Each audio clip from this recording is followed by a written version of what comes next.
Say hey Willie Mays retired with 660 home runs.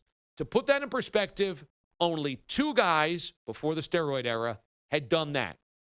Babe Ruth and Hank Aaron. 660 and was arguably the greatest defensive outfielder ever. 87 years old yesterday. The guy is an American icon, a civic icon, a living legend. And when Joe DiMaggio was alive, we always had a precursor, greatest living ball player.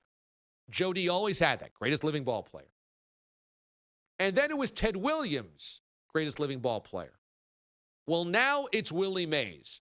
And I want him to be introduced every single time as greatest living ball player.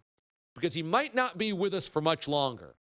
But that guy was one of the most devastating ever at the plate and one of the greatest ever in the field. He is the greatest living ball player.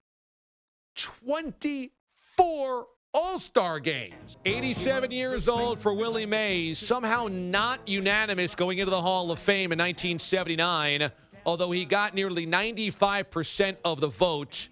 Daily News columnist Dick Young said, of the 23 voters who kept Mays off of their ballot, quote, if Jesus Christ were to show up with his old baseball glove, some guys wouldn't vote for him either. He dropped the cross 3 times, didn't he? Great quote from Dick Young, but it does say it all about those old curmudgeon voters for the Baseball Hall of Fame that won't go unanimous. Willie Mays is the greatest living ball player. He comes after the integration of baseball.